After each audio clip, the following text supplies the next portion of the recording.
Good morning आमार नतून आरो एकटी भिडियोते तोमादेरके अनेक अनेक वेलकाम। चले एसेछि रान्नाघरे, एखन रान्ना बसाबो। बाजे 8:30। तुम्हार दादाभाई चले गेছে। गतकालके रात्रे सब सब्जी काटाकुटी करे रेखेछि जे सकाल सकाल रान्ना बसाबो, किन्तु भोरबेला थेके कारेंट नेই আর তাছাড়া ভোরবেলা প্রচণ্ড পরিমাণে বৃষ্টি হচ্ছিল। তো সেই জন্য ও আমাকে বলল তোমার এই বৃষ্টির মধ্যে অন্ধকারে রান্নাবান্না করতে হবে না। তাই এবার মাকে ফোন করলাম, মা বললো যে আমি এখান থেকে করে দিচ্ছি। তো মা এখান থেকে খাবার নিয়ে গেছে আর এখনও চলেও গেছে, বৃষ্টি এখন আর নেই। তো এখন আমি চলে এসেছি রান্নাঘরে, রান্নাবান্না বসাবো। আলুর দম করব, আলুটা মানে প্রেসারে বসিয়েছি আর এদিকে সব রেডি করব। তো চলো সঙ্গে থাকো, ঝটপট রান্নাবান্নাগুলো শুরু করি। আর আজকে আর খুব বেশি লেট করে রান্না শুরু করব না, কারণ খিদে পেয়েছে, এখনই খিদে পেয়ে গেছে। যেহেতু সকালবেলায় কোনো কিছু টিফিন কিছু করা হয় না আমাদের, তো ওই কারণে সকাল সকালেই খিদে পেয়ে যায়। তো 8:30 তো বাজেই, তবুও রান্না শেষ হতে হতে 10টা 10:30 তো বেজেই যাবে। চলো সঙ্গে থাকো, সারাটা দিন কীভাবে কাটাই সেটাই তোমাদের সঙ্গে আজকের ব্লগে শেয়ার করবো।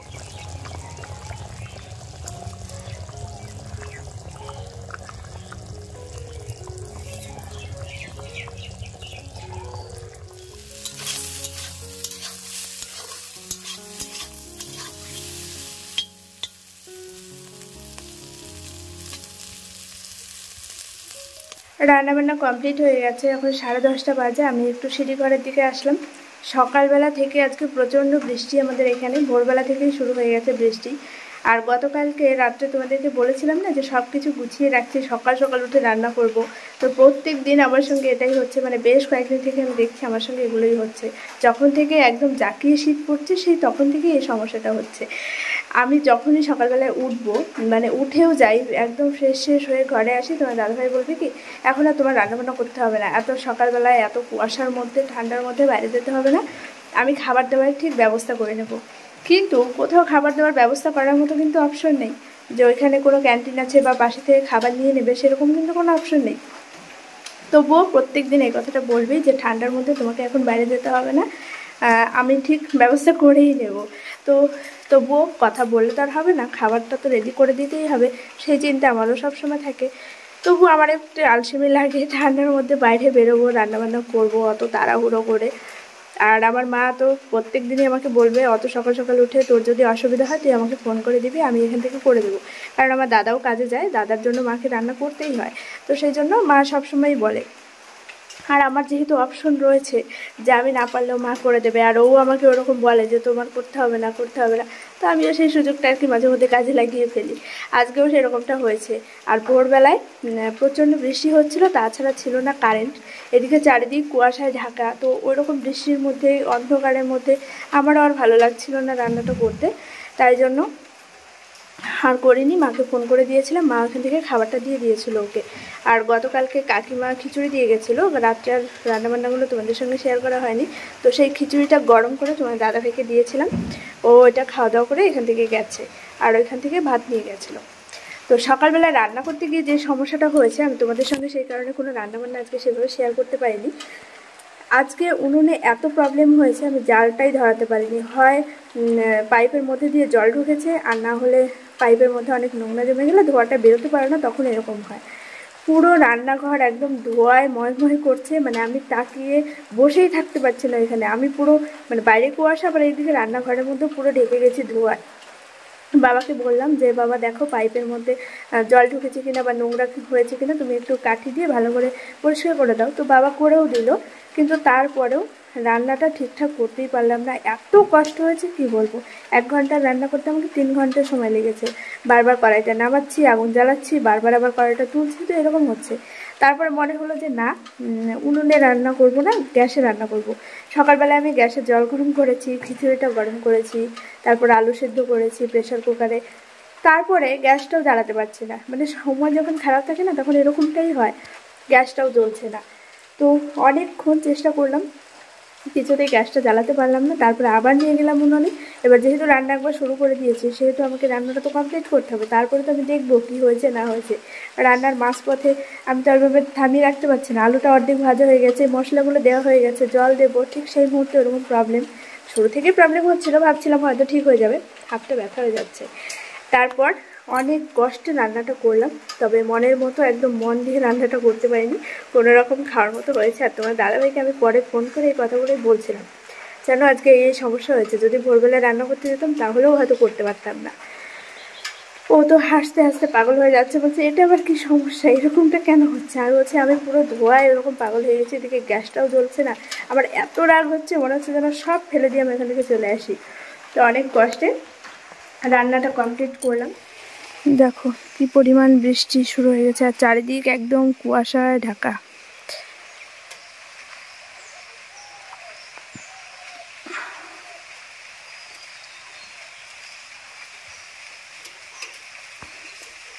আমার গাছগুলো দেখি ঠিকঠাক আছে কিনা, চেয়ারটা এখানে পুরো ভিজে গেছে, নিয়ে যাবো তবুও।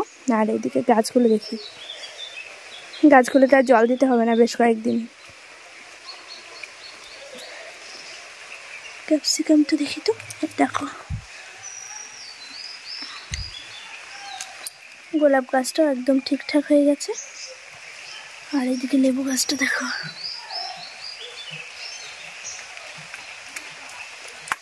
দেখো কুয়াশা। কথা বলতে বলতে চলে আসলাম একটু ছাদে, আর দেখো টিপটা বৃষ্টিও কিন্তু শুরু হয়ে গেছে। সকালবেলা হালকা হালকা একটু রোদ উঠেছিল, ভাবলাম যাই হোক বৃষ্টি হবে না, রোদ না উঠলেও, কিন্তু না, বৃষ্টি তো অলরেডি শুরু হয়েই গেছে। আর চারিদিকে একদম কুয়াশায় পুরো ঢাকা, দেখো চারিদিকে একদম কুয়াশায় ঢেকে আসছে। জানি না এর মধ্যে স্নানটা কী করে করবো, প্রচণ্ড কষ্ট হয় এর মধ্যে স্নান করতে, কিন্তু স্নান তো করতেই হবে, পুজোটাও দিতে হবে। আজকের ভিডিওতে তোমাদের সঙ্গে কোনো কাজকর্ম শেয়ার করতে পারবো না, ফোন সেট করে তো আর বৃষ্টির মধ্যে কোনো কাজ করা যাবে না। আর বাইরে কোনো কাজ আজকে করবোও না, যেটুকু না করলে না, রান্না বান্না, খাওয়া দাওয়া, থালা বাসন মাজা, স্নান, পুজো এগুলোই করব। তো এর মধ্যে যতটুকু পারছি তোমাদের সঙ্গে শেয়ার করার চেষ্টা করছি। দেখো চেয়ারটা এখানে রয়েছে, মনেই নেই, চেয়ারটা নিয়ে যেতে হবে। চলো এখানে আর থেকে লাভ নেই, বৃষ্টি পড়ছে, আমার ফোনটা ভিজে যাচ্ছে। সন্ধে লাগানো হয়ে গেছে, এখন বাজে হচ্ছে 5টা 40। তোমার দাদাভাইকেও ফোন করেছিলাম, ও বললো আর কিছুক্ষণের মধ্যে ওখান থেকে বেরোবে, কাজ হয়ে গেছে। আর রাত্রে কি রান্নাবান্না হবে এখনও পর্যন্ত শিওর নই, দেখি কি রান্না করা যায়। তবে তরকারিটা রয়েছে, সকালবেলা যে আলুর দম করেছিলাম আর শিম ভাজা করেছিলাম, দুটোই রয়েছে, ভাতটা নেই। তো ভাত করব না রুটি করব সেটাই এখনও ভাবছি, দেখি ও বাড়ি আসুক, কি বলে না বলে সেটা ভেবে তারপরে ডিসিশন নেওয়া যাবে। আর দুধটা আছে, তাছাড়া খেজুরের গুড় আছে, যেটা শীতকালে খুব ফেমাস। খেজুরের গুড় দিয়ে সাজের পিঠে, খেজুরের গুড় দিয়ে রুটি গরম গরম খেতে কিন্তু খুব ভালো লাগে। আর রুটি এমনি আমি পছন্দ করি না, আমি রুটি খেয়ে থাকতে পারবো না, ভাত আমাকে খেতেই হবে। কিন্তু খেজুরের গুড় দিয়ে যদি আমি রুটি খাই তাহলে দুটো রুটি আমি খেতে পারবো, এরকম। তো আজকে আমি দুপুরবেলায় অল্প করে একটু ভাত খেয়েছিলাম, ওই জন্য ভাবলাম দেখি যদি সবাই বলে রুটি করতে তাহলে রুটিটাই করবো, আমার আর মানে আমার জন্য আর ভাত করতে হবে না, নাহলে আমি শুধু রুটি খেয়ে থাকতে পারি না কখনোই। যাই হোক চলো ওয়েট করি, বারবার ফোন করা যাবে না, বৃষ্টি হচ্ছে, ছাতা ধরে গাড়ি চালাতেও পারবে না, আর ফোনটাও বের করতে পারবে না। তো ওই জন্য কখন আসে দেখি। সারাদিন আজকে এতটা বাজে আবহাওয়া, যে কারণে কোনো কাজকর্ম করতেও ভালো লাগেনি, আর তোমাদের সঙ্গে কী বা শেয়ার করব। শুধু বিছানায় ল্যাদ খেয়ে গেছি, এত পরিমাণে ঠান্ডা, চারিদিকে কুয়াশায় ঢাকা, তার মধ্যে হচ্ছে টিপটাপ বৃষ্টি। আর শীতের দিনের বৃষ্টি সত্যি খুবই অসহ্যকর। যাই হোক সন্ধেবেলায় চলে আসলাম রান্নাবান্না করতে, আর আজকে একটু রুটি করছি, ভাত আর করবো না। সকালের তরকারি আছে আর খেজুরের গুড়টা রয়েছে, তাছাড়া দুধ তো থাকেই প্রত্যেক দিন। প্রথমেই তোমরা দেখলে ক্যামেরাটা কিভাবে সেট করা ছিল, মাথার অর্ধেকটা কেটে গেছে। আমি প্রথমে বুঝতেই পারিনি, পরে ভিডিওটা চেকিং করতে গিয়ে দেখলাম, কিন্তু কি আর করা যাবে, আটা মাখা তো আর প্রথম থেকে তোমাদের সঙ্গে শেয়ার করতে পারবো না, ওইভাবে একটু ম্যানেজ করে নিও। এখন তোমার দাদাভাই চলেও এসেছিলো, ও গেছে স্নান করতে, এখন বাজে 7:30, ও এখন স্নান করছে। এই ঠান্ডার মধ্যে কি আর করা যাবে, কিছু করার নেই। আর এই যে আমি এখানে রুটিও ভাজতে বসে গেছি, আর প্রত্যেকটা রুটি এরকম ফুলেছে, যেটা দেখে আমার মনে ভীষণই আনন্দ হয়। কারণ এর আগে একটা দিন আমি রুটি ভেজেছি, এই দিয়ে দ্বিতীয়বার। তার আগে হয়তো দুটো একটা ট্রাই করতাম যে হয় কি না, তবে বিয়ের আগে থেকেই আটা মাখা, রুটির গোল করা, সেগুলো আমার আগে থেকেই হতো। কিন্তু রুটিটা ভাজতে গেলে যেন ফুলতেই যাইতো না, মানে বুঝতেই পারতাম না কখন রুটি উল্টাতে হয়, কখন কিভাবে কি করতে হয়। তবে এখন পুরোপুরি শিখে গেছি, আর এই নিয়ে অনেকের অনেক রকম বাজে বাজে মন্তব্য শুনতে হয়েছে আমাকে। যাই হোক সেই ডিটেলসে আর যাচ্ছি না। আর আজকে যখন আমি নিজে হাতে সমস্তটা করছি, সত্যি আলাদাই একটা আনন্দ লাগে এবং খুবই ভালো লাগছিল। তোমার দাদাভাই বলছিল যাক এখন পাক্কা গৃহিণী হয়ে গেছো। তো চলো এখন খাওয়া দাওয়াটাও করে নেবো। গরম গরম রুটি আর খেজুরের গুড়, তোমাদের কার কার প্রিয় তোমরা অবশ্যই কমেন্টে জানিও। আমার তো খুবই ভালো লেগেছিলো আজকে। আর এই দেখো রুটিটা বেলে নিয়েছি, আর এই চাকতি রয়েছে অনেকগুলো জানো তো, তবুও প্রত্যেকদিন এটার ওপরেই আটা মানে রুটিটা বেলা হয়। যাই হোক চলো, আরও কিছু কাজকর্ম রয়েছে। রান্নাঘরে সব কিছু অগোছালো, সারাদিনে যে বললাম না কোনো কাজ করতে পারিনি, সব কিছু এখন মেজে ধুয়ে রেডি করে রাখবো রাত্রের মধ্যেই।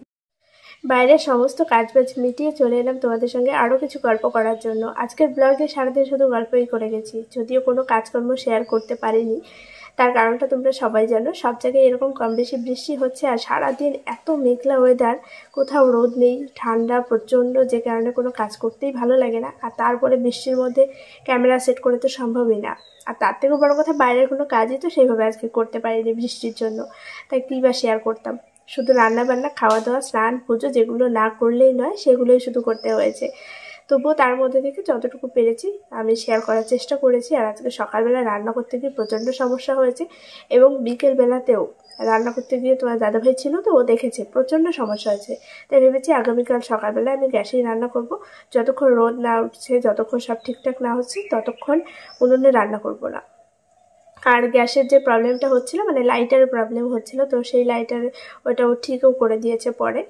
তো যাই হোক, বেশ কিছু কমেন্টে রিপ্লাই করব আমি এই ভিডিওতেই, এবং তোমরা আমাকে কমেন্ট করেছো যে তোমাদের নাম যেন আমি ভিডিওতে নেই, তাহলে তোমাদের অনেক ভালো লাগে। আর সত্যি এতে আমারও অনেক ভালো লাগে, তোমরা এত ভালো ভালো কমেন্ট করো এবং আমাকে এত ভালোবাসো। সত্যি কথাই, এই প্রফেশনে না আসলে আমি কিছু জানতেই পারতাম না যে আমাকে এত ভালোবাসার মানুষও রয়েছে। তো তোমরা আমাকে এভাবেই সাপোর্ট করো, এভাবেই পাশে থেকো, সেটাই চাইবো। আচ্ছা, ফার্স্টেই আমি একটা দিদিভাইয়ের নাম বলছি, সুলতা দাস আমাকে কমেন্ট করেছে, বনু আমি তোমার নতুন বন্ধু, আমি নতুন নতুন তোমার ভিডিও দেখছি, খুব ভালো লাগে, তোমার কথাগুলো খুব সুন্দর, আমার নামটা একবার নিও প্লিজ। তো সত্যি দিদিভাই, তোমাদের এত ভালো ভালো কমেন্ট পেয়ে আমারও ভীষণ ভালো লাগে। তো তোমরা আমাকে এভাবেই সাপোর্ট করো, আমার পাশে থেকো। আর নামটা তো তোমার নিয়েই নিয়েছি। তো নেক্সট আসছি হাসিনা খাতুন, আমাকে আগে পরে অনেক কমেন্ট করে, খুব ভালো ভালো কমেন্ট করে, সত্যি খুব ভালো লাগে। তো আজকে আরও একটা কমেন্ট, দিদিভাই তোমার ভিডিওতে আমার নামটা নিও, তোমাকে আমার খুব খুব ভালো লাগে। তো সত্যি বনু, আমারও ভীষণ ভালো লাগে তোমরা যখন এত ভালো ভালো কমেন্ট করো, এভাবেই আমার পাশে থেকো। আরও একটা কমেন্ট, যেটা রিসেন্ট আমি খুবই দেখছি আমার ভিডিওতে আসছে এবং খুবই ভালো লাগে, সত্যি এত ভালো ভালো কমেন্ট। সরজিৎ সঙ্গীতা সরকার, দিভাই আমার নামটা নিয়েও, তোমাকে আমার খুব পছন্দ হয়। এবং এছাড়াও আরও অনেক অনেক কমেন্ট করে এই বোনটা, সত্যি সেটা আর আলাদা করে বলার কিছু নেই। থ্যাংক ইউ সো মাচ, এইভাবেই আমার পাশে থেকো। তবে সব শেষে আরও একটা কথা বলতে চাই, আগের ভিডিওতে আমি একটা বোনের নাম নিয়েছিলাম পায়েল পাল, সেই বোনটা আমার ভিডিও দেখে এবং ওর নামটা নিয়েছি বলে এতটাই খুশি হয়েছে, যে কারণে আরও একটা কমেন্ট আমাকে করেছে, এবং আমারও এত ভালো লেগেছে তোমার কমেন্টটা শুনে, সত্যি আমার মন ছুঁয়ে গেছে। এবং আমি এটা ভেবেছি যে সত্যি তোমরা আমাকে ঠিক কতটা ভালোবাসো, যে কারণে এইরকমভাবে ভাবো। তো ফার্স্টে একটা কথা বলি, এরকমভাবে ভাবার কিছু নেই, আমিও সাধারণই একটা মানুষ। জাস্ট আমি তোমার নামটা নিয়েছি জন্য তুমি আমাকে এইভাবে কমেন্টটা করেছো, সত্যি আমার খুব খারাপ লেগেছে। এবং কমেন্টটা পড়ে মানে খারাপ লেগেছে বলতে কি বলতো, মানে এতটাই আনন্দ পেয়েছি এবং এতটা ভালোবাসলে এরকম একটা কথা বলা যায়, যে কারণে আমার চোখ দিয়ে পুরো জল বেরিয়ে গেছে যখন আমি কমেন্টটা পড়েছি। তোমার দাদাভাইকে আমি এটাই বলছিলাম যে দেখেছো মানুষ কতটা জায়গা দিলে এরকম একটা কথা বলতে পারে। সত্যি খুব খুব খুব ভালোবাসি আমরাও তোমাদেরকে, আর এভাবেই আমাকে সাপোর্ট করো, পাশে থেকো। তো যাই হোক, আজকের কমেন্টটা আমি আরও একবার নিচ্ছি, পায়েল পাল বোনের নাম। থ্যাংক ইউ দিদিভাই আমার নামটা নেওয়ার জন্য, তোমার মুখে আমার নামটা শুনে যেন গায়ে কাঁটা দিল। সত্যি এই কথাটা শুনে আমার মন ছুঁয়ে গেছে, আমাদের চোখ দিয়ে জল বেরিয়ে গেছে, যে সত্যি তোমরা আমাকে কতটা ভালোবাসো। Love you. আরেকটা কথা দিদি, মেয়েদের কোনোদিন ছুটি নেই কাজ থেকে, শরীর খারাপ থাকলেও। যাই হোক, I love you so much, I love you too. তোমরা সবাই অনেক সুস্থ থেকো, অনেক ভালো থেকো, ভগবানের কাছে এটাই প্রে করি, এবং এভাবেই আমাদের পাশে থেকো। চলো বাই, আজকের ভিডিওতে আর খুব বেশি কথা বলছি না, কারণ সারাদিন কোনো কাজ করবো তোমাদের সঙ্গে এই ভিডিওতে শেয়ার করতে পারিনি। আগামীকাল দেখা হচ্ছে আবার একটি নতুন ভিডিওর সঙ্গে, যদি মেঘলা মেঘলা ওয়েদার না থাকে, যদি সমস্ত কিছু ঠিকঠাক থাকে, তাহলে আবার ডেইলি ব্লগ তোমাদের সঙ্গে শেয়ার করবো, এবং সারাদিনের কাজকর্ম অবশ্যই তোমাদের সঙ্গে শেয়ার করবো। চলো বাই, গুড নাইট।